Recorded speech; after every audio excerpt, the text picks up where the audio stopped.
Mister Faruk Khan এবং তৌফিক এলাহি এই দুইজন গ্রেপ্তারকৃত ব্যক্তির দ্বয়ের পক্ষে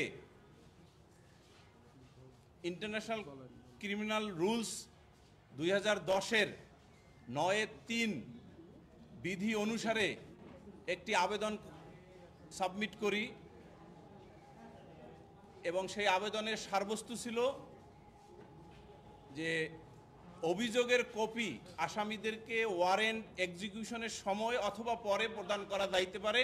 যেহেতু আমাদের আসামি দুইজনের গ্রেপ্তারের সময় উক্ত এলিগেশনের কপি প্রদান করা হয়নি, আইনে উল্লেখিত উক্ত অধিকারের বলে এই আবেদন মাননীয় আদালত এবং বিজ্ঞ চিফ প্রসিকিউটরের এডমিশনে বা সম্মতিতে মাননীয় ট্রাইব্যুনাল মৌখিকভাবে বলে দিয়েছেন যে আদেশের এলিগেশনের কপি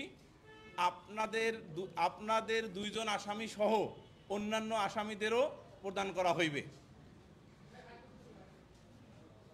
এই জন্য এটা খুব দরকার, এই জন্য যে আমরা যদি এলিগেশনের কপি না পাই তাহলে আমরা কিভাবে ডিফেন্ড করব। এই ডিফেন্ড করার জন্য আমাদের নির্দোষিতা প্রমাণের জন্য বিধি 9-3 অনুসারে এলিগেশনের যে কপি প্রদানের ব্যবস্থা ট্রাইব্যুনাল আইনে করা হয়েছে, সেই আইনের অধীনে আমরা সেই আবেদনটা করেছিলাম এবং সেই আবেদনটি মঞ্জুর করেছেন মাননীয় tribunal. At the same time the tribunal has allowed on the basis of my oral submission to talk to the clients এবং সেটাও উনি মাননীয় ট্রাইব্যুনাল মঞ্জুর করেছেন যে হ্যাঁ, আসামি পক্ষের নিয়োজিত আইনজীবীগণ সুশৃঙ্খলভাবে ডিসিপ্লিনড ওয়েতে ওয়ান আফটার অ্যানাদার কথা বলতে পারবেন এবং আমরা সে আদেশও পেয়েছি। International crimes tribunal act function করে আইসিটি অ্যাক্ট 1973 অনুযায়ী, কিন্তু আপনি বললেন 2010-এর যে রুল, আমি বলেছি রুলের 9 রুলের রুল হলো 3। এখানে বলা হয়েছে যে প্রত্যেক আসামিকে যখন অ্যারেস্ট করা হবে on the basis of arrest warrant, অ্যারেস্টের সময়ে তাকে কপি অফ এলিগেশন অর্থাৎ কিসের অভিযোগের ভিত্তিতে তাকে অ্যারেস্ট করা হচ্ছে সেটা দেয়া হবে অথবা পরে দেয়া যেতে পারে।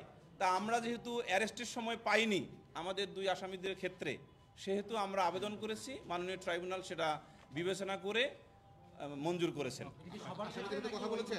আসামি দুইজনের সাথে কথা বলেছি। হ্যাঁ, এই আদেশটি আসলে সকলের জন্য প্রযোজ্য হইবে, যদিও আমরা দুজন আসামিদের পক্ষে এই আবেদনটা করেছি, কিন্তু it will be applicable for all the accused.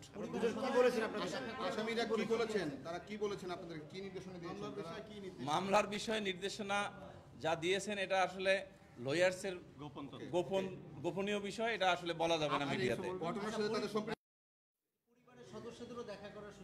হ্যাঁ, এটাও দিয়েছেন। এই সময়ে যখন আইনজীবীদের দেখা করার সুযোগ দিয়েছেন tribunal for the ends of justice, যে সকল গ্রেপ্তারকৃত ব্যক্তিদের আত্মীয় স্বজন এসেছেন সুশৃঙ্খলভাবে তাদেরও দেখা করার সুযোগ দিয়েছেন।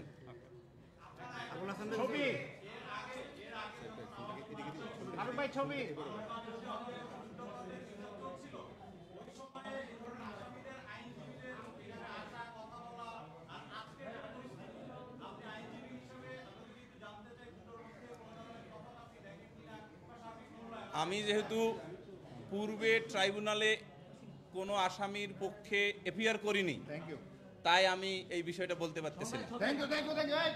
ধন্যবাদ।